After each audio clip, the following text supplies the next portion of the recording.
deep in the heart. Like Joe Montana in the corner, deep Clark. Garrison Hurt, stiff farm going 99. Don't get it twisted, one and all with prime time. John Taylor, Jerry Rice down the side. It's the 49er Faithful UK show, and we are live. The Oscars, it's just a support act. Awards season has reached its main event. It is the 49er Faithful UK Awards, the 4FUKAs, in case you hadn't been aware. These annual awards are voted for by you, the UK Faithful, and this year, as a special treat, or possibly punishment, we are going to be doing the nominations live. What could possibly go wrong? We will also be keeping an eye on the socials as free agency frenzy has just started. So hopefully Lee might get to use his breaking news jingle and it will make him very happy. I'm Gareth Ellis and I am joined by Lee Gowland. Hey guys, how are you doing? Looking forward to this one. Paul Hope. What's up, Faithful? And Najee Karar. That's me. Hello, everyone. There we go. Planned. My first question was, are you looking forward to this one, lads? So, Lee, yeah. Jump the gun. Already. What could go wrong? As per usual. Nothing new. Yeah, no, it's going to be fun. It's always a bit weird to do it live, but yeah, it's cool. Yeah. Wow, stretching our wings, aren't we? Shall we start with a little bit of team news? There was some team news this morning where it looks like Eric Armstead's time with the team is going to come to an end. He declined to take a pay cut, fair enough, and it does look like he will be a cap casualty. Any thoughts? Are you surprised, Lee? Not at all. Not at all. So I expected this one to come. When you're paying somebody so much money, they need to be available every game. And over the last 2 seasons, Eric Armstead has only played 19 regular season games. Actually, no, he's played more than that. No, 19. Yeah, 19 regular season games. Missed 12. A little bit over half. Yeah, and it's just not good enough. Not when you've invested so much cap space on somebody. So it didn't surprise us. What did surprise us was we haven't tried to trade him. Because I think we could have potentially getting a draft pick. I mean, we might still try and do that because he's going to be a post June the 1st cut. Otherwise, we lose a load of money. No, though we said we'd cut him. We've got absolutely no leverage to trade him. And teams aren't stupid. That's not necessarily right, Najee. If a team really wants him and they aren't willing to risk him going to free agency and clearing waivers. No, because they'll have to pay his entire salary. Yeah, if they wait post June, then they get... Again, we take 10 million. They can restructure. They can restructure. Yeah, I mean it's possible, but it's a long shot, and the tackle market is flooded, so there's just no need for people to get somebody now. If they wanted to trade, they should go free agency and get somebody probably as good as him. So, yeah, it's a shame. Yeah. So I agree with what Justin's saying there, but at the end of the day, it is a business. It is a business, but I do agree. Absolutely. That's it's the price you pay for having superstars on offense and a mega star on defense. You can't have it all, and I think it's part of building a team, making the choice of the right decision to cut players or to let them go. I always go back to those Patriots years when they cut players and you're like, what? They cut this guy, and then he goes somewhere else, doesn't really play all that well. And then you're like, oh, well, yeah. I mean, this is different, obviously. But, yeah, no, I'm not surprised because his cap hit is insane, and we can't really afford it. Disappointed, yes. I love Eric. Been following him for a long time, since I'm a Ducks fan. And, yeah, it's a shame, but I'm sure we can reload. That's what we do best, so... So what I'm liking at the moment is the comment feed is keeping us up to date on what's going on in free agency. Cool. Because I keep on looking over at my iPad here, refreshing it, and every time I refresh it, it's literally seconds in between refreshes. There's 100 new tweets. Yeah, I don't do Twitter. Just go on ESPN. There's somebody that's putting the important tweets at the top. It's very, very good. Well, funny you mentioned Twitter there, Lee. So apparently my agent, you haven't negotiated the deal, according to Chris here. He's asking if I've signed a new deal because my agent's been quiet. But before we move on, I think what we need to remember, everyone, is the team did want Armstead to stay. We asked him to take a pay cut. And Najee, obviously I knew you were going to go down that route. The cap hit 28.3 million. That's a lot. It was just not a a chance lot. we were taking him at that. And It's more than 10%. like you said, Lee, if we release him out right now, we eat 25.8 million in dead money with only 2.4 million in savings. When I saw that, Nancy, this morning, woke up this morning, the news was broke. The joys supporting a West Coast team, and then you start digging down, and the fact that it'll be a post-June, because the dead money's only 10 million. I say only 10 million, but we're going to be saving 18 million. So I think it's bittersweet. I would have liked to have seen him stay, but at the right price. We've said that all along on this show. And for those people, go on, Lee. Yeah, I was going to say, he might still stay because he has to wait until June the 1st. By the time June the 1st comes around, there might not be a market for him. He might not be able to get the money he thinks he's going to get. He has been offered something from the 49ers, which has turned out to be what they call a significant pay cut. But if it's still more than what he can get come post-June the 1st, it's very possible he redoes the deal. I imagine Houston and potentially the Jets have already been on the phone. Houston just signed Autry, so I'm not sure they will. But if it's lower value, I think it's a tough business part of the season. Yeah, if you're going to have a 28 million cap hit, they've got to be an absolute difference maker player. And as all that Armstead's solid has been, a good player for us. He probably isn't the difference maker. And I think he's just reaching that age where suddenly the miles on the clock start mattering. And I think that does diminish the value as well. It is, of course, the end of an era. He is the only player left from before Shanahan's time. So now it is entirely Shanahan and Lynch's team. Yeah, so the very last bulky player. The thing with Eric Armstead is, like I said, he's missed a load of games over the last 2 seasons. And the injury he's got, it's common running injury. With me being a runner, I know plenty of people who's had this injury. And it's not particularly something you can completely get rid of. It will reoccur. It's true. And when it does reoccur, it's difficult just to stand up on that foot, never mind play football. Yeah. Yep. Let's move on. Because this is the award show.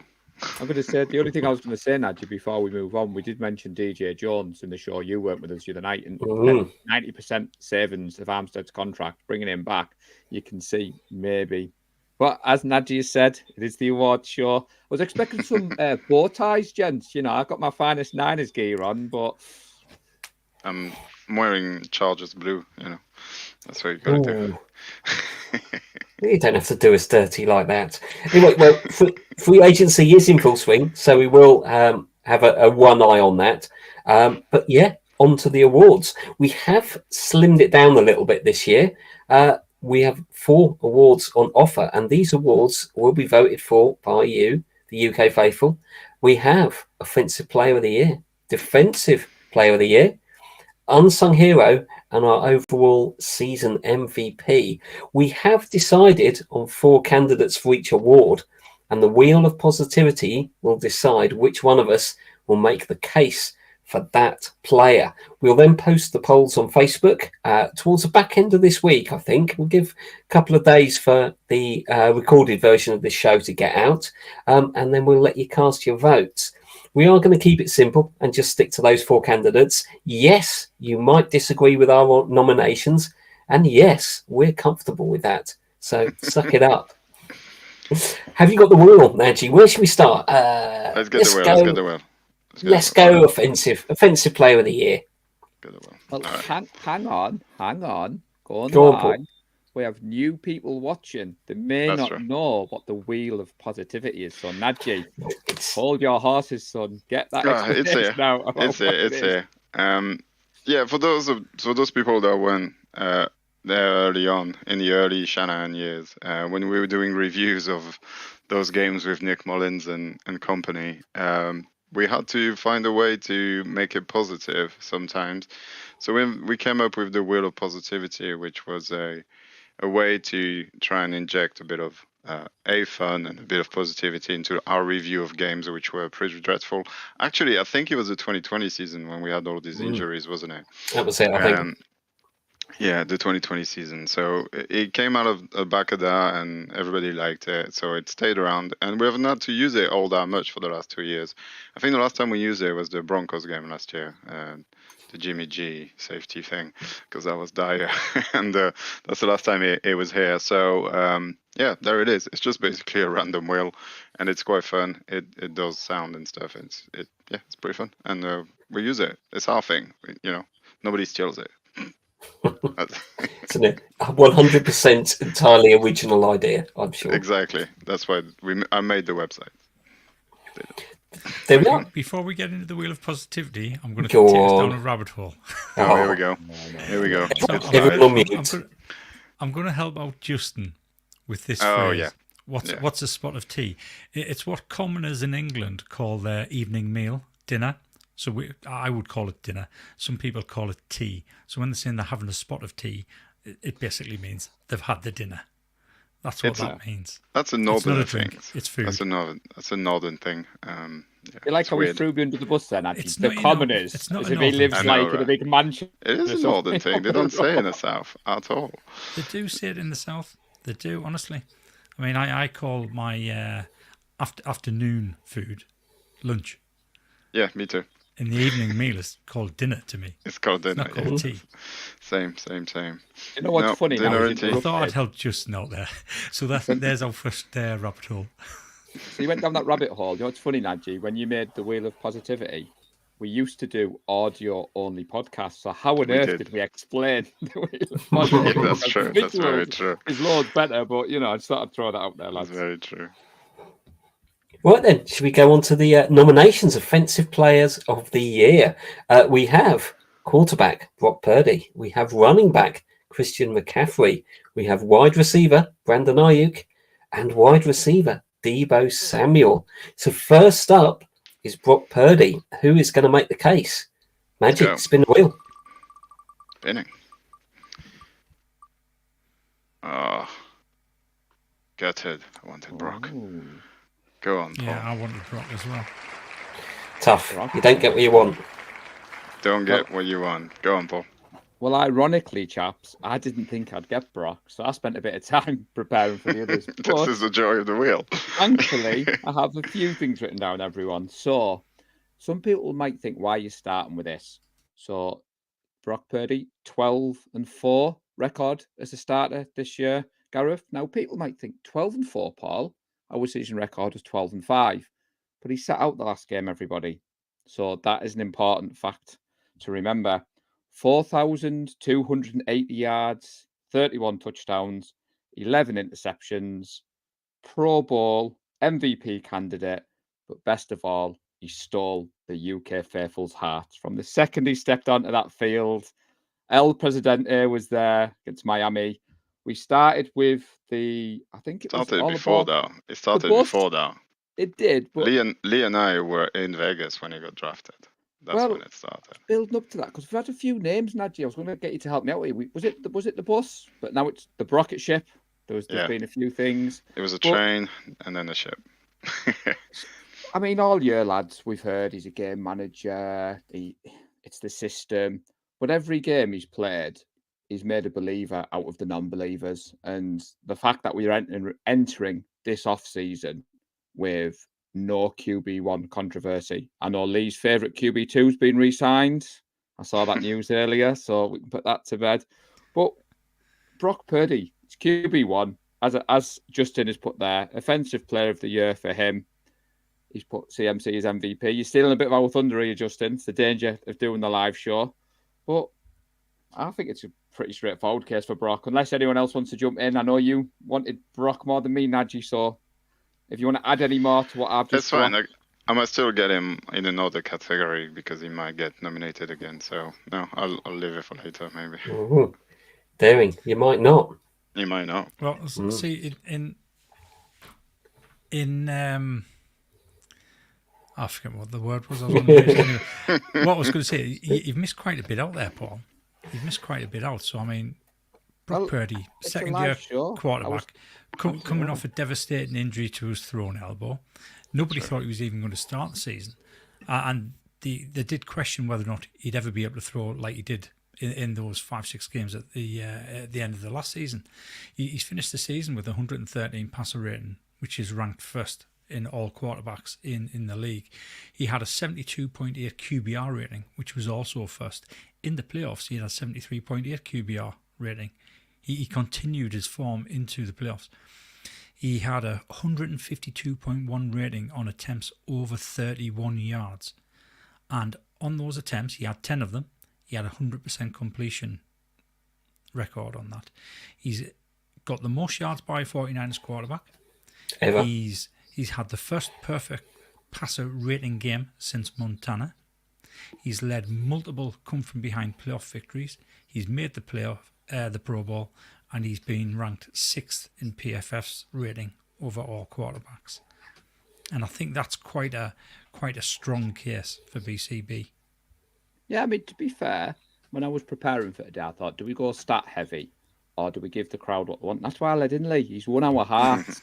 Think back to the days of Nick Mullen, CJ Beathard. I mean, I saw some footage earlier, chaps, of Jimmy's highlights that end of that season when he came in for those 4 or 5 games. And I thought, we all thought we had our franchise quarterback and it didn't work out. So the fact that you've sprinkled all that on top of what I was starting with, but simply Brock Purdy has done amazing things for Mr. Irrelevant. You were there, Lee, in Vegas. Well, you and Najee were there, so you will be forever linked. Just imagine, chaps, if Lee had managed to read that one out and not a certain other draft pick. That would have been that would have been a tall order. You should have seen it. Would have been. Wow, it's crazy what that Mr. Irrelevant it was quite a bit of a ceremony, that. Read out the last pick of the draft. But I did call it on the day as well. And I remember. We're taking a quarterback here. Yeah. And he wasn't having it. He said, we're not. There's no way we're taking a quarterback. Yeah. And I think we saw firsthand. I mean, we saw it at the Goldmine game, that touchdown to Ayuk, my favourite moment. You were there in Seattle, another touchdown to Ayuk. And I think the fact that Brock isn't just managing this offense anymore, he's added to it and he's taken it to a whole new level. And that, Gareth, is my case for Brock Purdy, with a little help from my friends. It's a good case. It's a good case. It is a good case. Next up, it is Christian McCaffrey. Spin the wheel. CMC.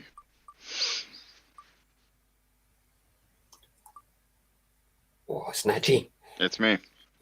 All right. I mean, I'm going to have to agree with Justin here. Yeah, everything since the day he came, he made Jimmy G look like an Hall of Famer.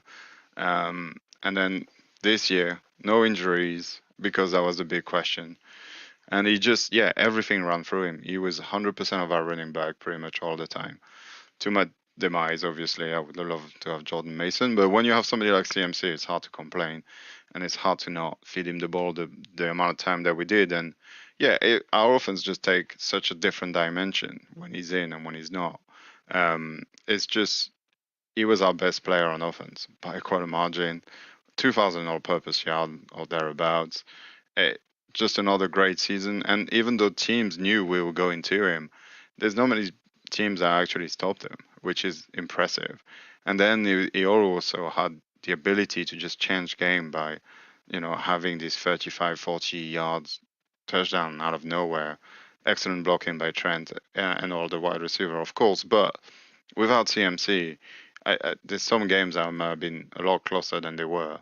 You just unlock something else. And for defensive coordinators, having to deal with him on top of dealing with Brock and Debo and Ayuk, which are the 4 here, it's just impossible. And especially when it's somebody like CMC, which you cannot just say, oh, we'll just see if he has a good game. Because if you let him, he will have a good game. And he had so many good games this season and this year. He's, for me, hands down the offensive. He's basically what an offensive player should look like. He did everything: catch the ball, run the ball, score, touchdown. I mean, that record that he tied, the 18 games in a row, that's not easy to do. And such a shame he couldn't get to 19, but I'm sure he might actually get there in a couple of seasons. Not much else to say. It's pretty obvious. He should be the offensive player of the year. And that's my case. Another good case. I can't really argue much against it. Although Lee's winding up to. Yeah. No, I completely agree. He's that's got good. all my points that I had down. The only Good. thing he There you go. missed off, though, is he Go. scored the first touchdown of the game where we were all there. That's true. why Yeah, he he did did. the Yeah, real- that's true. I remember the Ayuk moment. Very good case, man. Well done. Thank you. All right, who's next? The wheel. Brandon Ayuk. Oh, I have to click here. There you go. Showdown between me and Lee. Is it going to make Ooh, it's it? Lee. Oh, it's me. BA? Right. So BA. Hey. So BA this season, I mean, he's had a breakout season this season, hasn't he? They've actually used him as a wide receiver 1, whereas in the past he was always playing backup to Deebo Samuel. And I don't mean that in the actual technical sense of playing backup, but he was always the forgotten man because of the yards that Deebo Samuel was putting up. But this year he's really come out and he's made a difference. Some of the catches he's made have been absolutely unbelievable. Obviously, the one against the Lions had the element of luck when it bounced off the helmet, but he still had to pull that in and make the catch. The one over in Seattle when he was in between 3 defenders, that was amazing. I was over the moon to be there to see that. And it was at the end of the stadium where we were as well. He's finished the season with 1,342 yards during the regular season, which ranks 7th overall, 7 touchdowns, which is a little bit on the low side when you have a look at everybody else who's around him. But he had a whopping 17.9 yards average for the catches he's got. He set season highs in both receiving yards and average. He was ranked 2nd in PFF, and he made a difference. He always seemed to be there, and whenever he caught the ball, it always seemed to be either for a first down or for a touchdown. Some of the catches he made, he seems to have this chemistry, this really good chemistry with Brock. Brock trusts him implicitly, which is why he throws on instinct rather than waiting for the receiver to get into the position.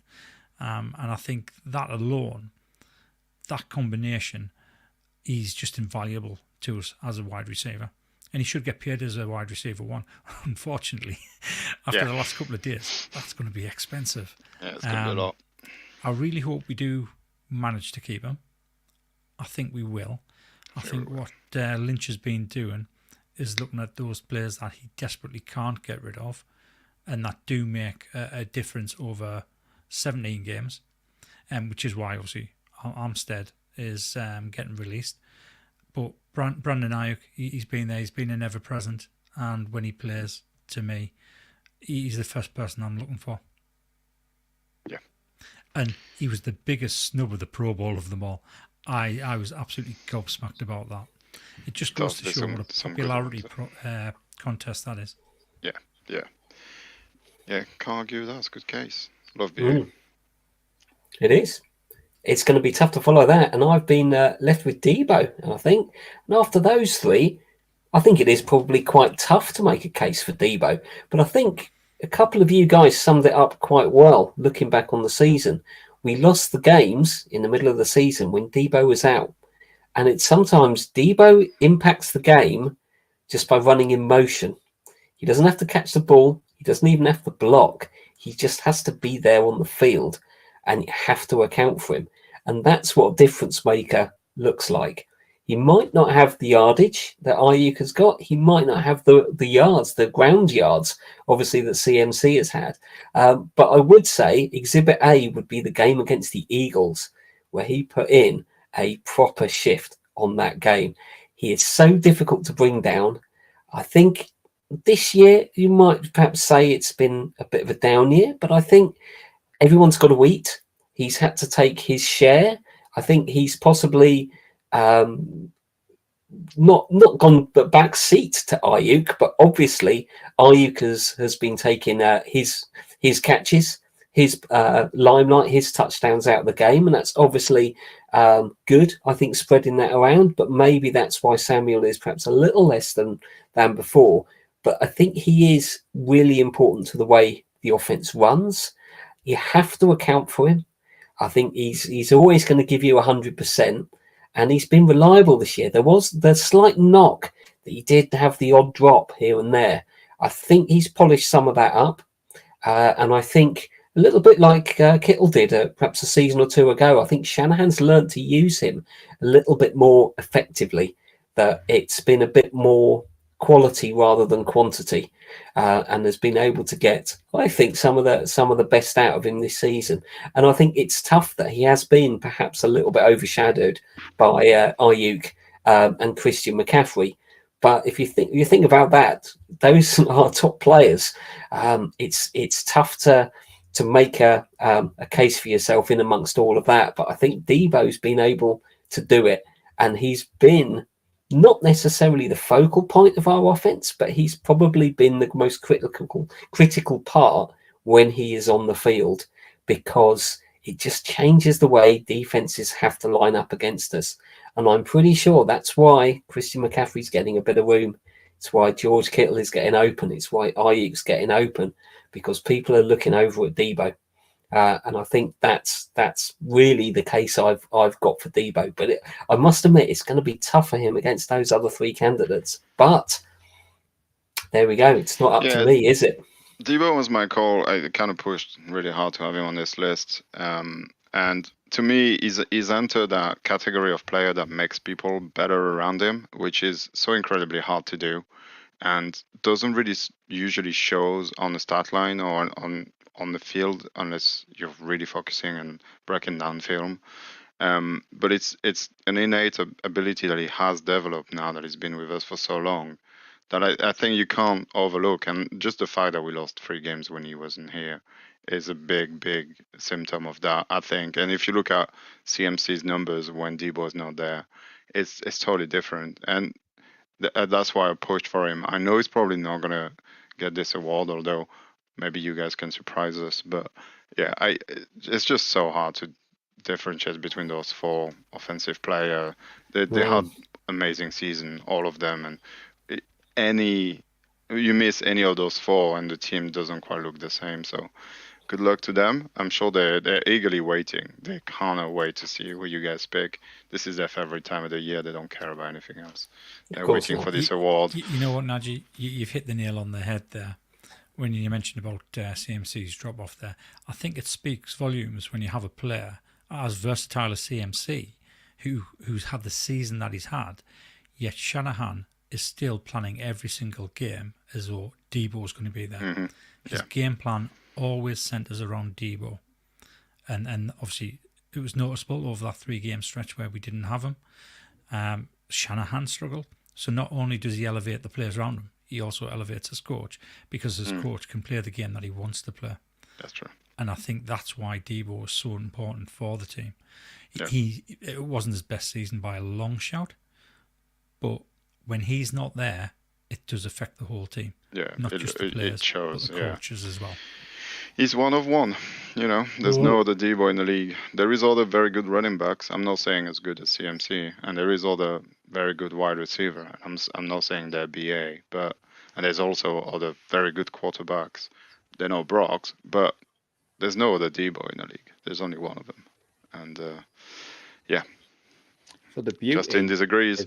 Let the vote decide, Justin. Let the vote decide.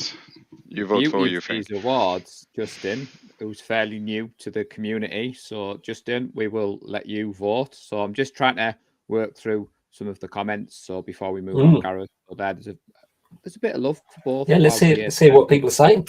Debo is explosive, but then Justin's counteracted the argument with steady holds the boat. Explosive means you'll flip and drown. Look at the Super Bowl. Case closed. And I think, Justin, you've not quite got over Debo's performance in the Super Bowl. Is the tone I'm getting, son. So yeah. I mean, he has his downside too. That is true. And I love Chris, this one. Yeah, sorry.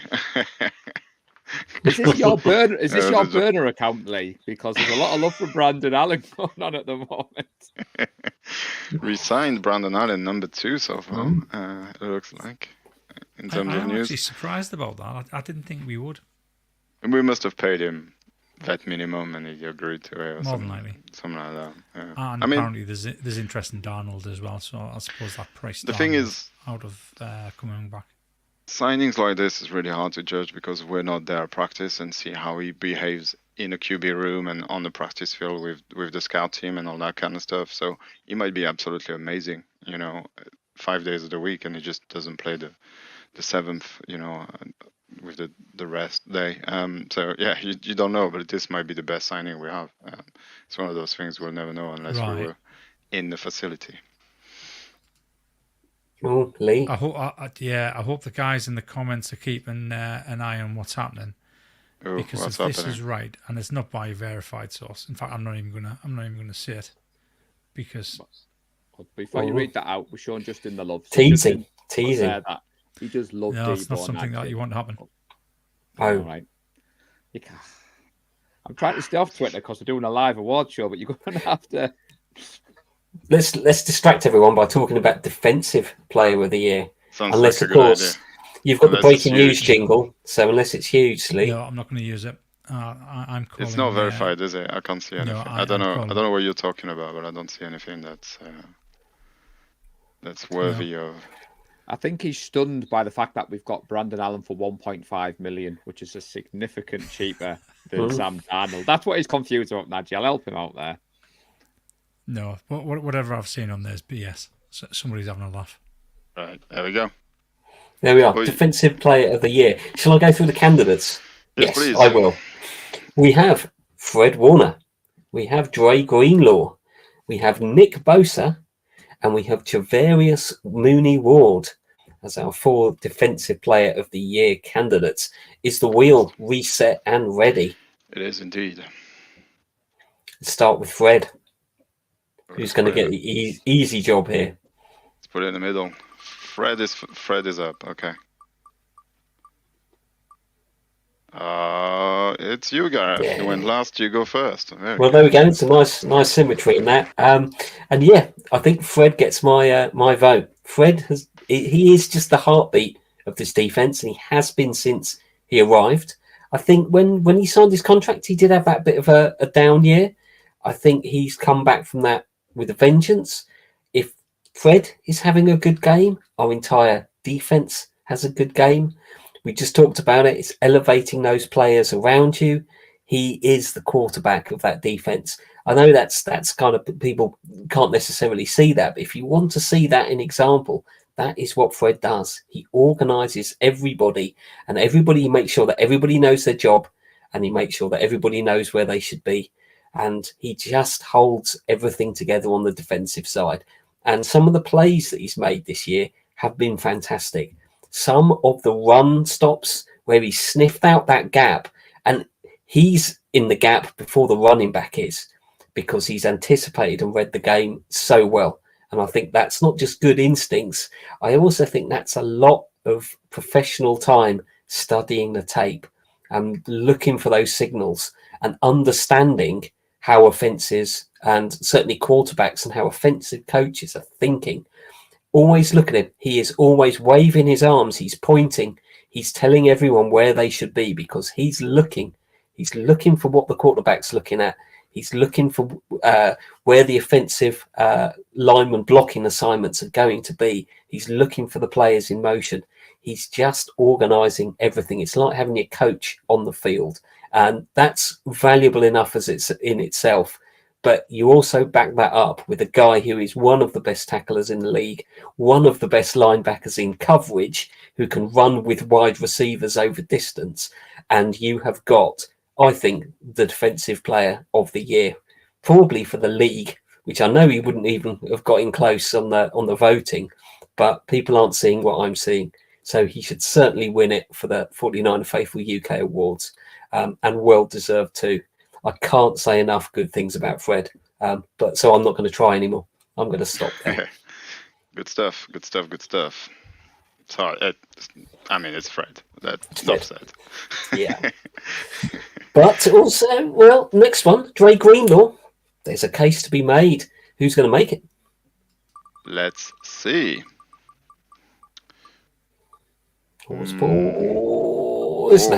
Yeah. I'm happy with that. That's great. That's very cool, because I just think especially this year, he really, really, really stepped up. He took a massive step forward, and I think it was better than Fred. And if it wasn't for his silliness and his overexcited puppy attitude sometimes, it would be even higher, I think, in people's mind. All those little penalties that he seemed to have because he's just a little bit too passionate sometimes. But, what other player has had more impact than him? Pointing at Big Dom, it's clearly he's broken an entire franchise just by tackling a guy on the sideline and then pointing at somebody. And then I don't think any faithful would argue that losing Dre was the biggest turnaround in the Super Bowl. And that had he stayed in, we would have smashed them. They would have done nothing the whole game. And we would probably won that game 17-3 or 21-3, something like that. I don't know. He's always been very good, but this year had extra intensity about him, and I think it showed in the first half of the first quarter of the Super Bowl. He was faster than any year I've ever seen him, and he's made so many big plays. I mean, the pick against the Packers. Absolutely huge. Obviously, we all remember the Seattle tackle, but that's that kind of player that he is. He can just change a game as well as being just very good all around. And then when you need him, when you need a big play, it seems to always be Dre. He's always around the ball. He's always making huge tackle and taking people out. Yeah, I think especially this year, it really, really leaped forward in my mind anyway. And it's a tandem. You can't take him out of Fred and Dre, and they're very, very rapidly becoming much better than Willis and Bowman. But that says a lot. If you mention those two guys and those two guys together, and to me they're on par, and maybe Fred and Dre are slightly edging it at the moment. That says a lot about the kind of guys they both are and who Dre is. Yeah, to me, Defensive Player of the Year is Dre. When he wasn't there, you could tell, and then when he was there, we won game, and we won game easily, and he made his presence felt. That's for sure. That's my case. I'm very happy that I got him. It's a good case, and it's well made. Thank you. So, then number 2, Nick Bosa. Nick Bosa. Wrong pair there. Paul Lee Showdown. Showdown. It's Paul. Justin. It is Paul. Justin doesn't agree with the.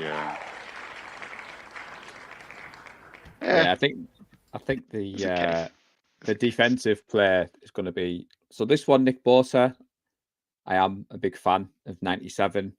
Let's just get the elephant out of the room, chaps. It wasn't as good a season as last season. Obviously, the off-season was talking about getting his contract signed. And we talk a lot on this show, Nadji, about the eye test. And you go look at the stats. Nick Bosa only had 10.5 sacks this year, which by his standards wasn't very good. But if you go and watch the game tape, he's double-teamed, he's triple-teamed. It's well documented that Steve Wilkes wasn't as fantastic for this defense as what we'd hoped.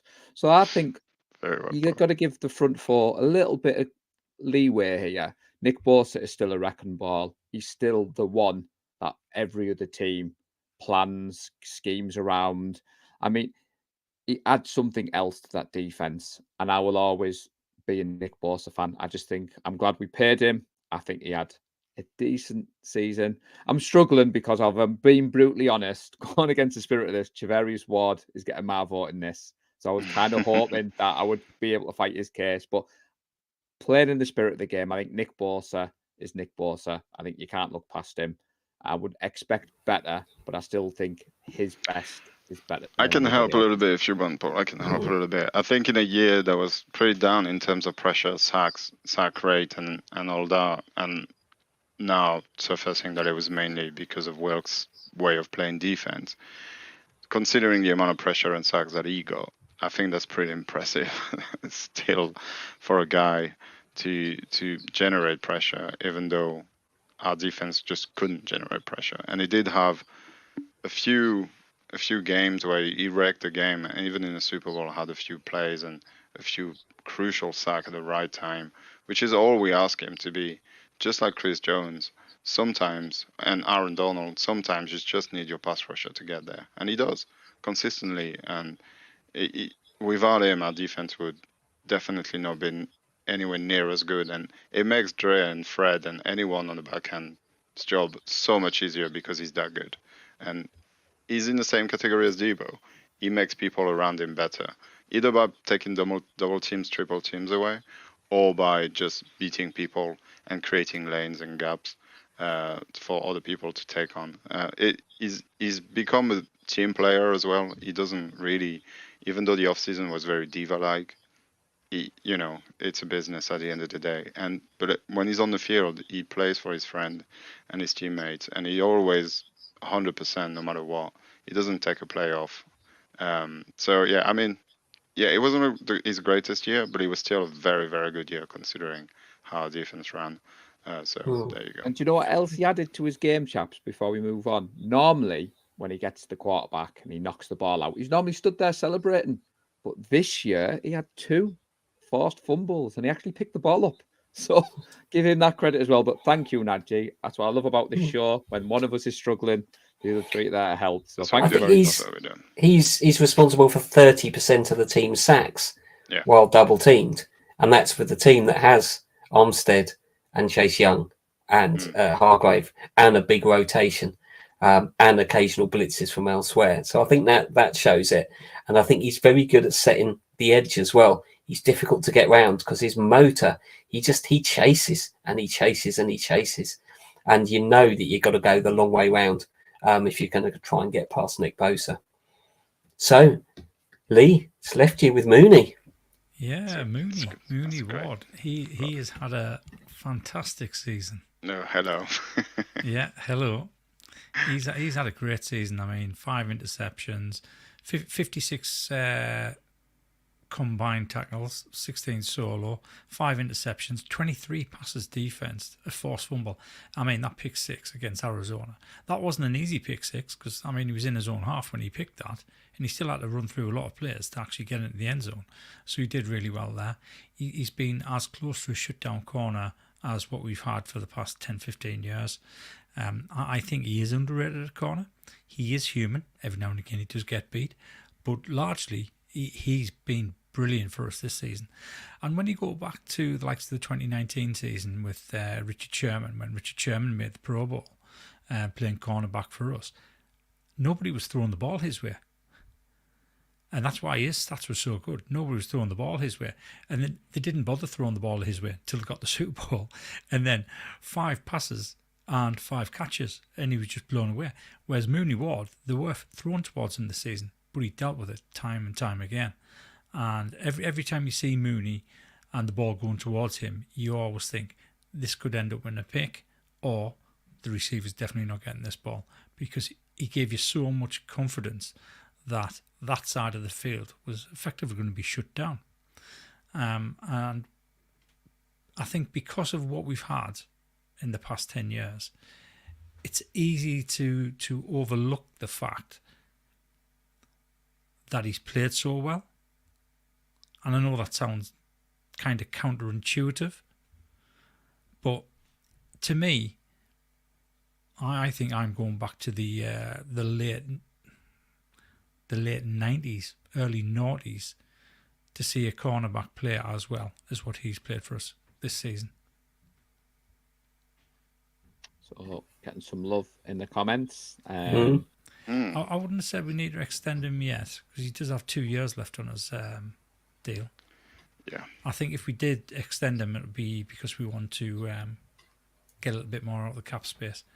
But for me, Mooney Ward on defense, I think there's a case for saying he's an unsung hero, because to be honest, you don't really hear the analysts talk about him very much. It's always Fred that's what Warner. Good corners should be, isn't it? It's like row line.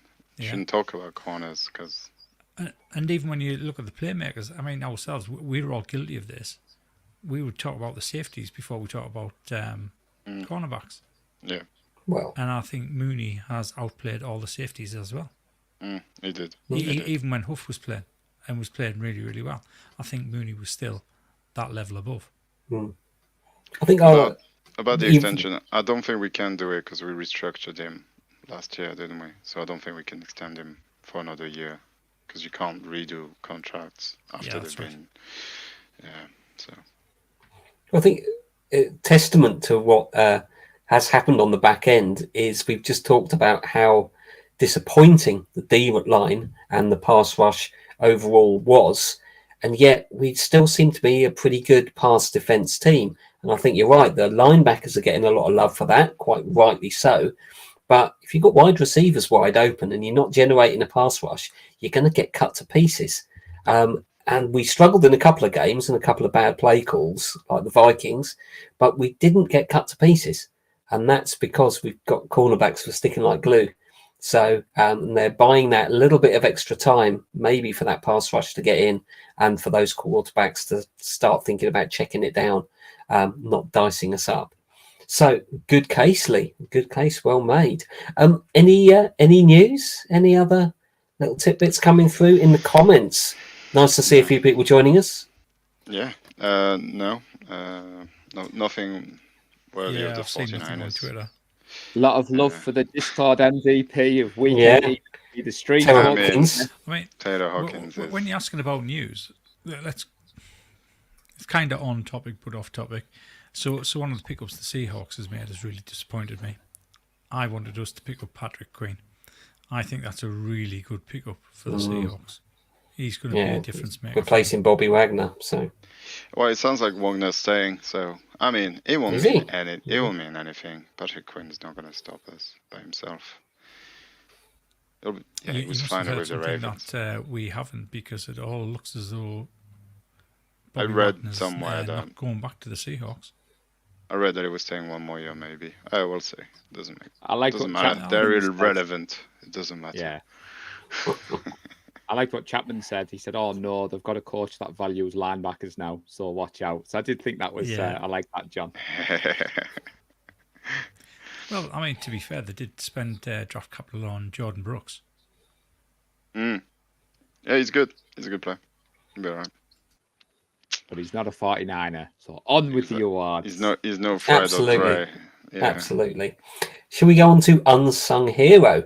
This is always an interesting award, isn't it? And It is. I think we've always got a little bit. I think Unsung Hero, it always means different things to different people. Yeah. But I think we wanted to show a bit of love to some of those players who are very important to the team, but don't necessarily get the limelight like some of the others. So we have whittled it down to 4 candidates. We have Juwan Jennings, Jake Brendel, Mitch Wisnowski, and Diomedor Lenore. Is the wheel ready? JJ is up first. Are we doing the wheel, or do we just want to pick one and go for it? Should we do the wheel? The wheel's your baby now, G. I know. I'm Live happy by doing the wheel, it. die by the wheel. So Let's do it then. Let's do it. Who's up first? well, I told you I'm looking forward to Lee's case for Mitch. So Let's do Mitch JJ. first.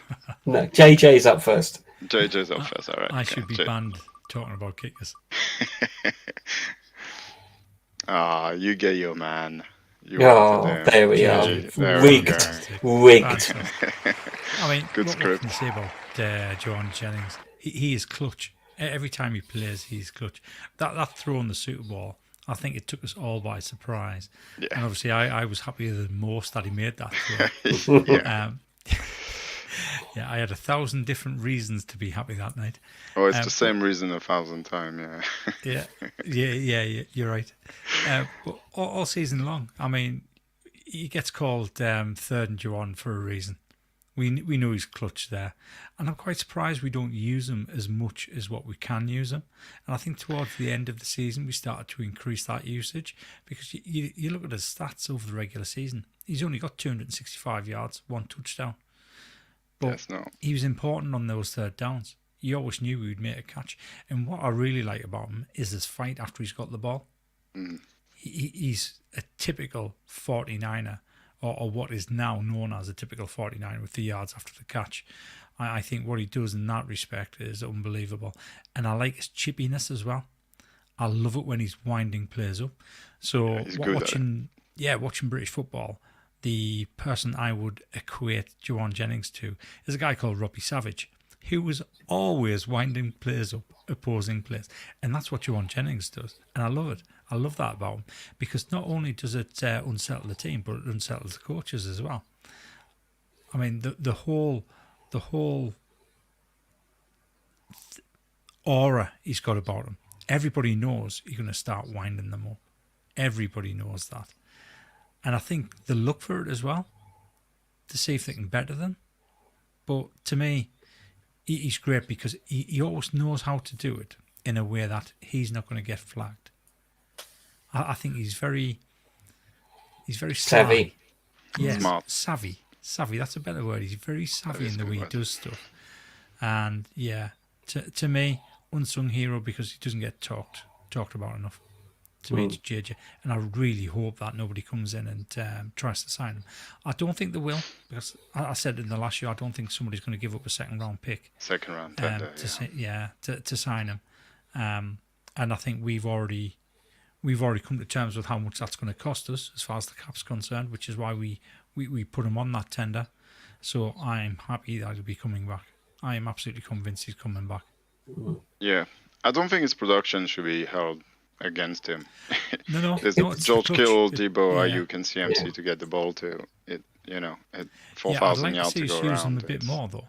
Yeah, I yeah, would. absolutely, Yeah. absolutely. I mean, the yeah. Super Bowl is a perfect example. We used them a lot more in the Super Bowl. Yeah, no, and I this don't is think the he's, Chiefs were expecting it. no, he's a perfect player because he can have those games where you don't expect him to be there, and he will have a big game. And he's clutch, and that's that. And I don't think he would want to go anywhere because he's valued. He knows he's valued, and I'm sure he enjoys the company and the crew that he's in and playing for us. I mean, I'm sure having more money would be quite nice, but let's hope we can keep him on table. Yeah, we considered it Yeah. biggest Pro Bowl snub right there. Yeah, Not the Oh, yeah. That would be a shot was, from Paul. That Yeah, Paul's best absolutely. mate, Table. Totally. Table, What was which game was it that Johan Jennings blocked the guy basically into the Gatorade table? No, Was it the Eagles? man, And he was like still Packers. just blocked him all the way Nothing, through the yeah, sidelines. Yeah. What was it? I can't remember who it was, Packers, but yeah, that was you're right, great. It was the Packers. It was the Packers game, Gareth, because it was on their sideline as well, which I think Yeah, took them yeah, all yeah. by surprise because they were like, hang on, there's one of you, and there's like a whole sideline. But yeah, that was awesome. Yeah, we did consider Feliciano. It just didn't quite make the list. I think he might have been 5th or 6th on that list. Only 4 people in there. We did Yeah, consider it was tough. It was tough. It's tough to answer. All right, who's next? Next up is Jake Brendel, Jake obligatory Brendel. offensive lineman.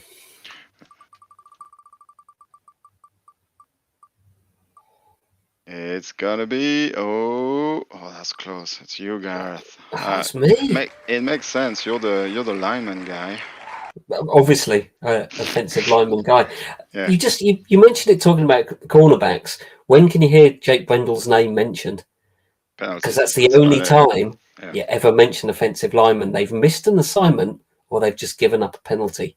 I'm sure Brendel must have given up a penalty at some point this season, but I think he's just been solid and reliable. And for a guy that this is his second year as a full starter, isn't it? He was one of these completely unknown players who'd hung around for the league, maybe only got a few, I think even a few games, a few snaps, and suddenly he's our first choice starter. And I think he hasn't missed a game for 2 years. And clearly he's been able to set himself up with Brock, that they've been able to do the fundamental, the exchange pretty seamlessly. I know that's a minor thing. People say that's not important in the game. It's critically important. Everyone does it, but they've been able to do it. There's been no problems there. And I just think he's been able to go about his assignments in that unfussy, unnoticed way. And that, to me, is the essence of this award. It's the unsung hero. You only notice him when it's not going well. And we've had a bit of dodgy centre play a few times over the last perhaps 5 years or so when we've had some injuries. And I think he's come in and locked down the position, and ultimately at a complete bargain basement price for an offensive lineman. So I think Jake is definitely worthy of that award, because he's definitely a guy we don't talk about enough. and it's a guy who's been making putting a shift in every single game and has been doing it basically mistake free. And that's all you can ask as a coach. Go and do your job. And I think that's an example that he's a guy who just goes and does his job, does what's asked of him, and does it to a good standard. So, Jake, good shout out. I'm glad you got a nomination. Wait and see if you'll win it, but get my vote, maybe. Maybe. Nice case. Mike Davis, yeah, Charlie Warner's gone to Atlanta for $12 million for 3 years, I think. So that's $4 million a year. It's a little bit too pricey for us, I think. I'm sad. I'm sad about that. Yeah, me too. But we did draft Braden Willis and Cameron Latu last year, so the hope is somebody can slot in much cheaper, 4th round, 5th round pick. So that's the nature. He's earned that. He's earned that payday, yeah, and I think we always talk about it. If you can do well for Shanahan and stay in Shanahan's good books for a couple of seasons, you're going to go and get a payday somewhere. Especially in Atlanta, who's notoriously very good at running the ball. I think he'll fit quite well down there. He's going to have a good season, I'm sure. Got a good agent. Yeah, well, no, I think he deserves it. It because Pitts is not a blocking tight end, so he'll be in pretty much all the time. He'll play a lot, I reckon. I think it's not that expensive, $4 million a year, but it's just for us, it is quite a point. Fair point, Gareth. It does happen. It does occasionally, and right at the end of the season too. So, who's next? Mitch Wisnowski is up next. I really want Mitch. I want to wish. We're going to get your... Yeah, you got your wish. I got Mitch Wisnowski. All right. Bugging now that I don't know what to talk about. I mean, how more uncertain do you want this guy to be? He should have gone to the Pro Bowl too. Totally. He was absolutely amazing this year. And he got an incredible run taken away from him, which would have made the news for about 3 weeks, had that stood. Is that a game we lost? I can't even remember what game it was now. But I do remember the play, and that Kyle didn't have any idea that it was going to happen. And he just saw it, took the ball, ran 40 yards, and then there was a Ronnie Bell blocking her back penalty that I remember. Was it against the Rams? The last game of the season? Maybe no, it wasn't. Tell us. It wasn't the last game of the season, but can't remember. Yeah, no. It was incredible, and exactly. But that aside, I can't remember a season where I've seen so many punt fielded at the 1 or the 2, and that's down to him. His punting has been so accurate and so very good. It has put us in position sometimes that just makes the game a lot easier. It is ultimately a game of possession, and place on the field does matter quite a lot, especially when you're struggling on offense. And if your defense is very good and they have to drive 95 yards to score a touchdown, it's a lot harder than 60 yards. And it's just been on point. It's just been very, very, very good. And we don't really talk about special team all that much all the time, because especially punting, when you punt, it's usually things aren't going your way. But every time he had to do it, it's been amazing. And I don't know what else I could say about the guy. The greatest 4th round pick of all time. That's what we should say. I know Lee disagrees with that. Hated the pick. Still hates it. You can see him, he's getting redder and redder. I didn't hate the pick, as in Mitch Wisnowski. I just hate the fact that we gave up what was it, a 4th, 5th rounder? It was a 4th, yeah. Are you voting for Mitch then, Lee? Is that what you're saying? You're voting for Mitch? Is that the breaking news? I am 100%. I agree with Najee there. I think he's had a brilliant season. Yeah, had a very good season. Yeah, it's been understated what he's done. So in this case, the unsung hero is kind of a way of giving him some flowers, giving him an award for a very good season. He's not going to be an offensive or defensive player of the year, unfortunately. He's never going to get MVP, because punters don't get MVP. But that's one way for us to give some recognition to an incredible season. Thanks, Mitch, and see you next year. It's going to be fun. Yeah, I think he's a worthy nomination. I think, so many times we've seen our defense operate right down at the 5-yard line. The amount of times I've been thought, oh, we might be on for safety here. We didn't get them. But the amount of times I remember thinking that this season, oh, safety. It's all down to Mitch because we just seem to always have that field position. So yeah, absolutely. To help you out, Nadji, it was the Ravens. Oh, it was the Ravens game. Thank you, Martin. Thank you. John on Martin's iPad. Martin, thanks, Martin. Thank you. So, Paul, you've been left with my boy, Diarmuid Lenore. It's the final unsung hero nomination. The pressure is on Gareth. Some would argue that he could be the greatest 5th-round pick that the 49ers have ever had. I mean, Nadji normally would agree when there's an Oregon boy comes to the 49ers, but I mean, we waxed lyrical in the last segment about Javarius Ward. Now, D-Moore had 10 passes deflected, which was tied for 44th overall on PFF. But when you add that next to Ward, I don't think it's a bad figure to be looking at. He had 58 solo tackles. He had 3 interceptions. Now, I don't know about you 3, but I do love a D-Moore interception. It started last year when my good friend El Presidente blew all of our redrums with that interception against Seattle. The one that I'd called for in the preview, but Lee celebrated that one loud. But I think we can all agree that we've got... Oh, go on, Lee, before... I was just going to say, I celebrate everything loud, mate. It wasn't just that one. I celebrate everything loud.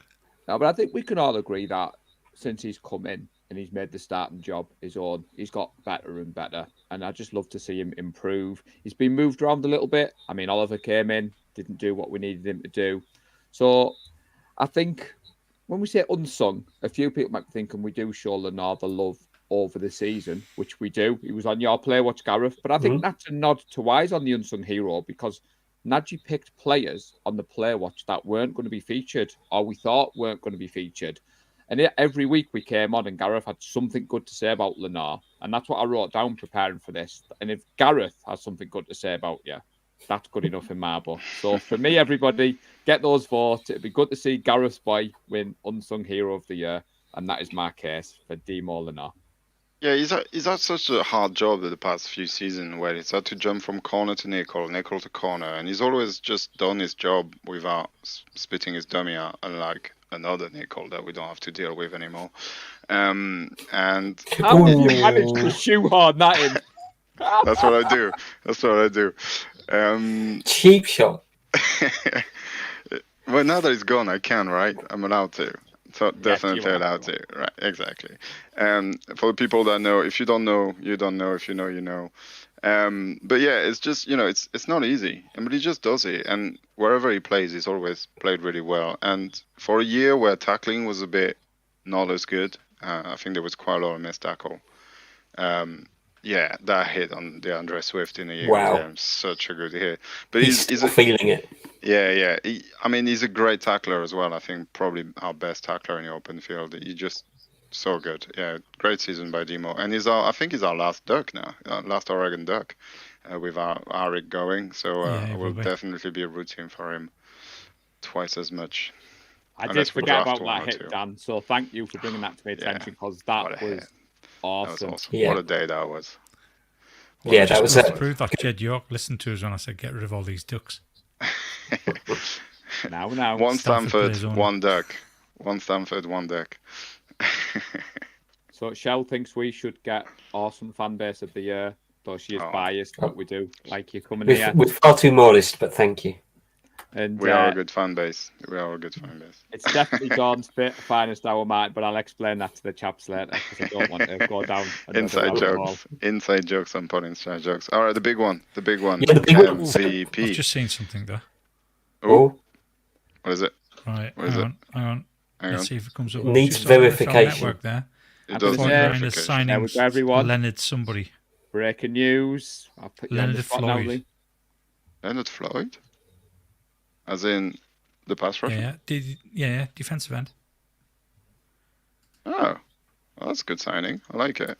He's going to be cheap.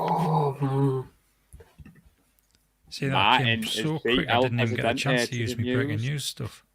There's no jingle, though, but there's a little banner across the bottom for you, Lee. And Martin is verified according to Ian Rappaport. Leonard Floyd. Interesting. I know the name and I can't place the team. He used to play for the Rams. We have the jingle. Oh, there it is. Yeah, just didn't have time to use it. Breaking news, I failed. And as Justin said, come on, chaps. Let's Yeah. get back to the awards. Let's finish. MVP, load up the wheel. So the interesting thing, and Paul's going to have to tell us here because I haven't bothered having a look. Did anybody predict Leonard Floyd? Oh, that's No. a very good shout because that's Not the. that I'm aware of. Not that I'm aware of, so we'll have to come up with a plan B. It's not a name that I thought was there. Well, it'll be the next. If somebody Yeah, I has the suppose we'll have second, to be. Is if this no one right? gets the first. If that's right, that's 10 million. Yeah, that's pretty cheap for the end. Well, Let's that's see. 2 Let's years hope for one it's- of Eric. So Get your ring. Tell This is not tell just the the. fantasy music. come on, Is that- MVP. MVP. Oh, that's MVP. Back to Yeah, this business. is the Back big to one. business. It's the big one. Come on. Need to load up the wheel. It's loaded. It's ready to go. Just tell So me. Just give us the nominees. We've whittled down to 4 of the nominees. We have Brock Purdy, Christian McCaffrey, Fred Warner, and Brandon Ayuk as our overall season MVP.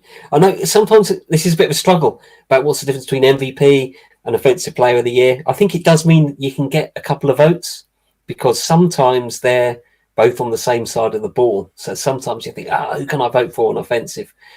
You've got a chance here. Which do you think was the best overall for the team? So who's up first? Brock, who's going to make the case? Brock. I think let's go. briefly, we have already made a case for these Yeah. guys. But let's make a case for him to be MVP. It's going to be Paul again, isn't it? I was going to Ooh, say no, it's Gareth. Oh, it's Paul. It's Paul. Paul. for Brock Purdy. Why should he be MVP, Paul? Let us know. I mean, I know why. But you go first. The will chose you. Well, I was kicking myself, chaps, because after I put my case for the offensive player of the year, Najee, I thought I didn't do myself justice. I didn't start with Brock Purdy is Purdy good. So let's get the puns out there. But, you know, I'm known on the show for saying that. I'm going to go back over the same thing I've said before. Lee helped me out with some of the Briefly. stats. So Lee said, what, QBR rating? 72.8 first overall, 11 Oh, interceptions. you made a note of that then, Paul. 31 touchdowns. Yeah, I was busy writing down. And as I It's said, got to be your homework. 4,280 all-purpose yards. Brock Purdy is the team leader. He's going to get better and better. I think a few people were harsh on him for the Ravens game. I wasn't one of those people. We've got our QB. He put the team on his back in that game against the Packers. He demonstrated it again against the Lions. Let's face it, at halftime, we all thought that game was over. The chemistry he's got with his playmakers. I said it a couple of weeks ago on a show. CMC got traded and he was working out with Brock Purdy when I think Purdy was QB3 at the time. And it just shows you that Purdy has always put the team first. And I love that from my quarterback. Cheeky shout out as well. Congratulations, Brock. I know you're listening. Yeah. I know you've just been married, so it's great to see that you're getting your off-the-field drama sorted. But come on, Najee. I'll open up the floor Well, to you, buddy. To me, the MVP is if you take that guy out of the team, is the team still performing the same or close to? And Brock Purdy is the exact definition of take him out of the game, put somebody else in, and it just doesn't look the same. AKA Jimmy Years and whoever else was before. Oh, thank you, Justin. That's very kind. It was last Saturday. Thank you very much. Yeah, no, that's. I mean, I know this is against the year, but my vote goes to Brock, just because if you take him out, just the team just doesn't look the same at all. The day he came in, the team just elevated so much more and has done so much more and has allowed us to have 2 incredible seasons. And without him, we just get Jimmy, and you get a game where sometimes you win, sometimes you don't. But with Brock, you just win. Pretty Something simple, else really. that we didn't say before you move on, Gareth, is Kyle Shanahan has his quarterback. He's opened up the playbook. He's turned over the keys to this offense. And Yeah.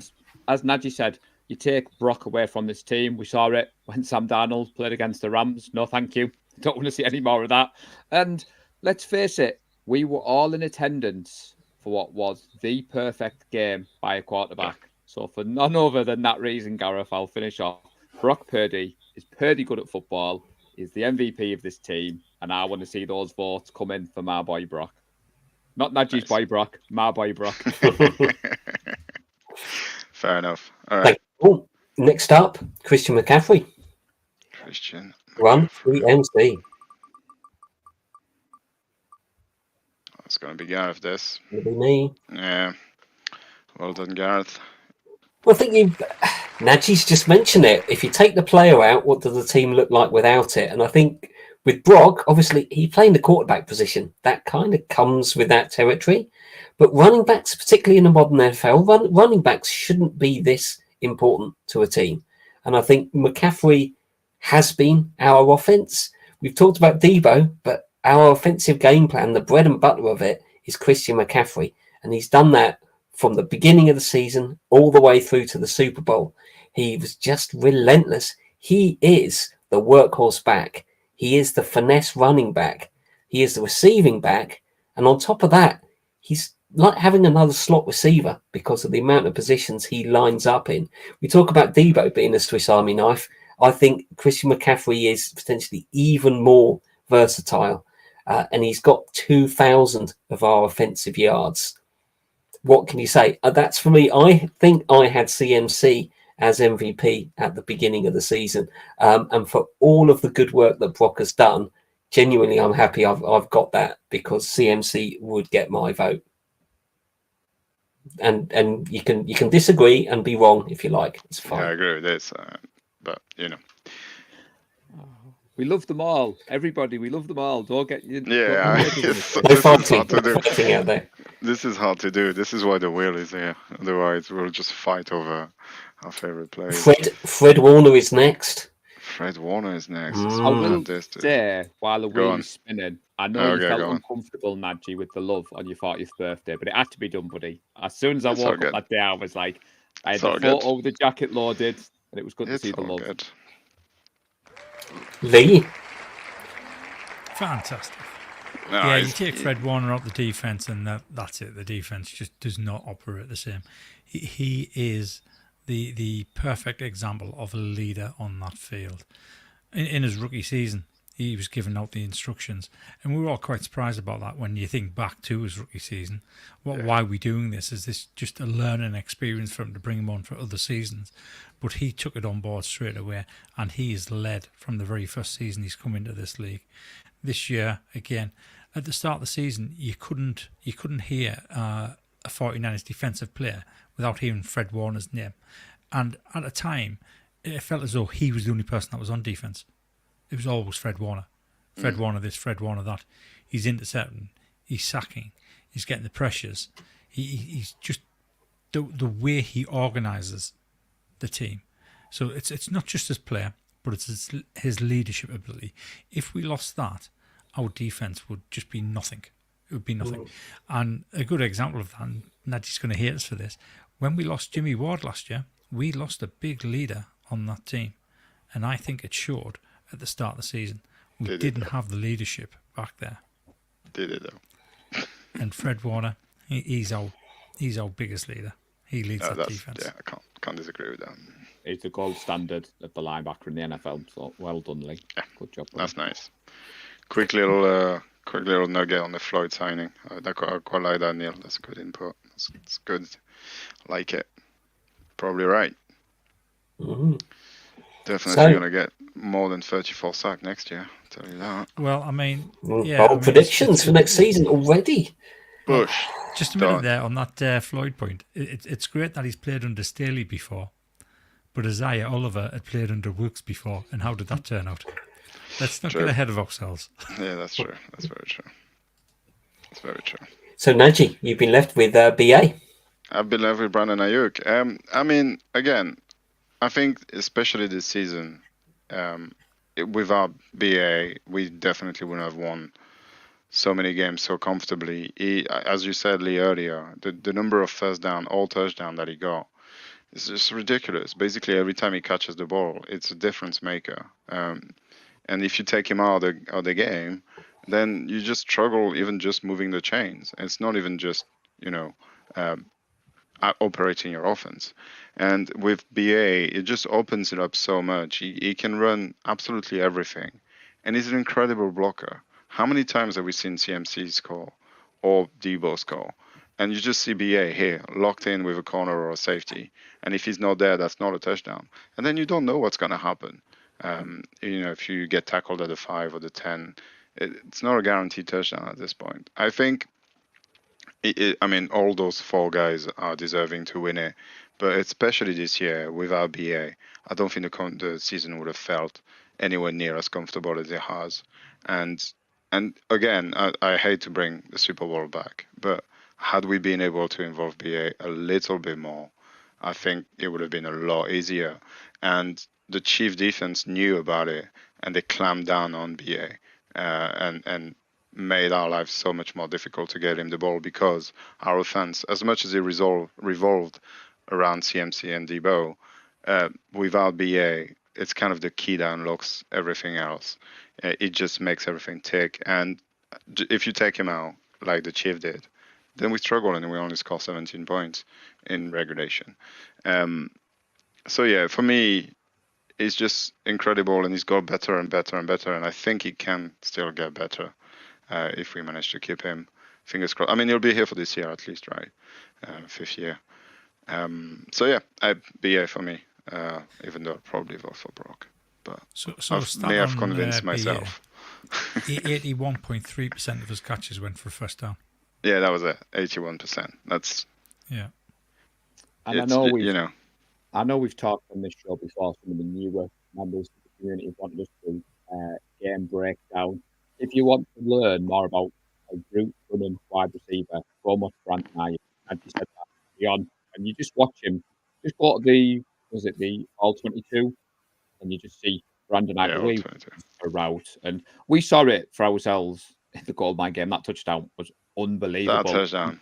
We're in man. I know you guys did favorite moment on the live last week, but that was by far my favorite touchdown of the season, my favorite play, my favorite moment. Obviously being there helped a lot, but I'm not sure. I think I just had the jacket for about 30 seconds, and then he scored out. So just Obviously, saying, there's the link. obviously it's the jacket. It had to be. So there we go. And to be fair, Justin, that's the point of the 49er Faithful UK award show. It's supposed to be a little bit difficult. It's supposed to be a bit of fun. But I think Nancy did do a great job there. And he's put there that BA is his number 1, Fred is his number 2, but neither is top of Justin's list. It's going to be interesting when the votes come in, chaps, to see. Yeah, I can't wait to see the votes. It's going to be cool.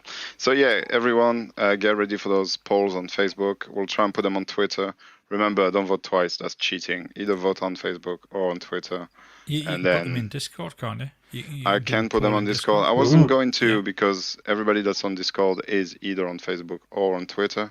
So otherwise we're going to get double counts. Yeah, it does make it difficult to add up. What I will do, because we'll obviously put the live recording out, I think I'll start with probably Offensive Player of the Year on Thursday, Defensive on Friday. I think I'll do Unsung on Saturday, and MVP on Sunday, and I'll close all of those polls at 6 p.m. on Sunday, because that's the time we usually sitting down to watch football, maybe, isn't it? So, and then hopefully I'll be able to put the awards out soon after. So I'll count them up for 6 p.m. Sunday, and we'll see who has won. I can't wait. It's always good. And I don't know if you guys remember, but we did some bold predictions for who we thought would be the award winners on the season preview show, which I have noted down. Yeah, I did not remember that, Gareth. Did you not remember that? I've noted that down. So, just quick start for Floyd, for the people that wanted pulled off this code. He's been very good for the past 4 years. This is a great signing. Yeah, look at this. He's just been good every year, and he's not missed a game in 6 years. So Justin is asking, no awards now. He thought this was the discussion show, which it is. And no, Justin, we're not voting now. So no, we're not voting now. We'll open it to the 3,000 people that we have on our group on Facebook, just so it's kind of fair for everyone to be able to do that, and then we'll do the reveal on the next show, or maybe a couple of shows, depending on how it goes. Are you? We have a bit of time. Are you boys planning to do a live show on Wednesday? I think so. Yeah.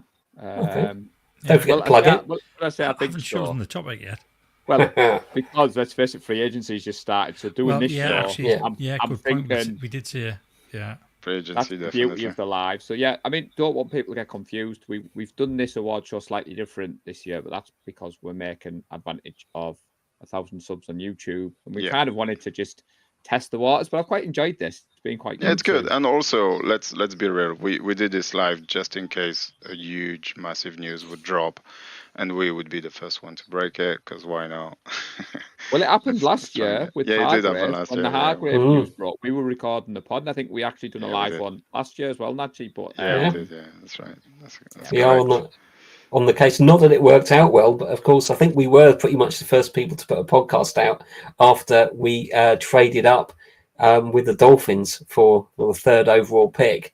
Because I think we had a show out within about an hour and a half, didn't we? So yeah, we did. That's right. That's right. That's the joy of being in the UK. We can actually do it at a time where it's bang in the middle. So there's a lot of love for the four of us doing the live. So it is planned. Obviously, work, family, personal lives. Yeah, Wednesday's not a good day for me, unfortunately. So I will try. I'll do my best, but.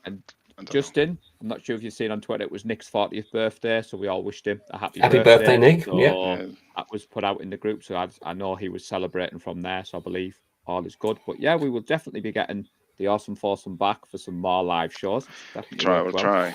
There's a lot of 40s going around, but you're not quite there yet, are you, Paul? Me? Yeah, I'm 44 this year. I thought you were the pup. Najee was the pup of the group. There we are. Apparently so. Well, I think we should probably wrap it up unless you've got any more breaking news. So, Martin, just to quote, Lee, was that blood thing you saw about 44? But 40 Club, about yes. BA. About BA, oh dear. Yeah. I mean, but I haven't seen anything, so I don't think that's... No, I mean, it was a false report. It didn't come from anybody that I trust as a source. Let's be real, people. It's gonna be 6 months of hearing BA stuff, and most of it we're not gonna like until he signs a contract. And it's gonna be September, isn't it? In September or August, yeah, absolutely. This is gonna be exactly like Debo. Exactly like it. One thing I wanted to ask Gareth. So well documented that we're on YouTube. If you are watching the show back, please do drop a like and a comment. It does work with the algorithm.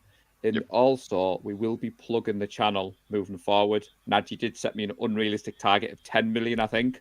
I would like to double the subscriptions we've got now by this time next year, but 10 million would be welcome. But all jokes aside, if you are listening to the podcast, if you're on YouTube, wherever you get the content from, any kind of comment, like, review would be much appreciated. And also, we do welcome feedback. If there's anything you want the folks to talk about, absolutely, a live show, and equally, because we can't always get the same guests on every week, there is a spot on a Wednesday. If you reach out to me, Lee, Gareth, or Najee, we'll do our best to fit you on. We had Neil join us last week, which was quite funny because he was juggling the daddy duties at the same time as talking football. But we would like anybody to come on. Just reach out and send us a DM. Absolutely. Question by Simon here. Do you think Juice will go? I don't think so. I think it'll be silly. I think it'll be silly too. Because where is he going to go and get used? The same way he's going to get used here. Go back to Baltimore maybe. But even now, I don't think that's going to happen. Considering we've asked him to take a pay cut, and unlike Hampstead, he has to be released pretty much straight away. He's probably going to accept that. Now they're just working out terms, I would imagine. Let's hopefully. So. I wonder if there's an opportunity. He's still performing. He's still fit. I don't know. He puts the work in, but I don't know. He's got the same mileage, perhaps as a carrying running back. So I'd like to see perhaps if we can extend him if he's willing to take a cut, if that's possible. So to answer Mike's question and to follow on what Paul's been saying about the YouTube channel, so we are 106 watch hours away from hitting our target of 3,000. 3,000? Yeah, 3,000. I mean, you could help us out by watching some of the vlogs I did from back in 2017 and 2019, because those will take you over an hour to watch. And obviously, the more people that watch that gets the stats up. At the moment, if we manage to get to the 3,000, it means we can monetize the channel. I'm not entirely sure what that means. It doesn't really give you that much of an idea. But the whole aim is that it can actually pay for the likes of StreamYard and pay for the likes of Podbean, because both of those set us back £340, £350 a year, and that comes out of our pocket because we don't charge people. I think the first part of the monetization is the super chat type thing. So, is it? Tip like a couple of dollars, and you get your comment on. I think that's how it works. I don't know until we actually get 3,000. Yeah, I've no idea. I mean, it just says you can be monetized. We did say last week, Naj, we did say we're not in it to make money, but if we cover the costs and there's anything left over, absolutely. This would buy prizes, this would sign never. Prizes. That's what we were looking at. And we would it's a nice target to reach. No, it would just pay for StreamYard and for Podbeam, and then if we've got extra money, we'll definitely buy some stuff to give you guys, because why not? We're not looking to make money. But the way it works is basically, depending on the number of you get, there will start being adverts before. Well, the adverts are before, during, and after the show. We'll get some of that money essentially, and depending how many views you get, such amount of money per view essentially. That's how that works. And then I forgot about the super chat thing. That's I mean, I'm not a big fan of it, but if people want to, why not? We'll let you know. But if you'd like to give that a go, we're more than happy. But to be honest, if you play a playlist, because we do have them organised in playlists, and just let that continue playing, it'll go down the playlist, playing a different one each time. Yeah. While you're out for the day, it's fine. Yeah, just leave the computer on. The annoying thing is, though, the watch hours don't update for a week. It can take for a week. Of course they don't. So obviously this short night, I'm not going to see any change until probably Friday, Saturday, Sunday, and then I'll see the watch hours go up. So it's quite annoying trying to keep track of what they are. YouTuber, it's almost like it's a job to do this thing. Anyway, we've almost hit an hour and a half, so I think that is probably enough for one show. It's coming up to my bedtime. Yeah. Oh wow. I guess that's what happens when you. It does. Thanks to everyone who joined us. I enjoyed that. I enjoyed doing that live. I always enjoy the UK awards at the end of the season. It's nice to go back and give a bit of love to the players that we follow all season. Say the name, Gareth. Say the name. The 4FUKAs. That one. You really enjoy the 4FUKAs. I do. Really enjoy the 4FUKAs. Yeah. That's true. That is true. There goes the monetization. Boom, it's gone. That's a problem. So thank you for joining me, and thanks to everyone who has watched the show. So there will be a live on Wednesday, but now this is the long, slow build up to the new season. Let's see what free agency brings, and then we'll be looking ahead to the draft. Go Niners! First round pick. Go Niners! First round pick. Go Niners! Bang, bang, Niner gang. We love the San Francisco 49ers deep in our heart. Like Joe Montana in the corner, G. Clark.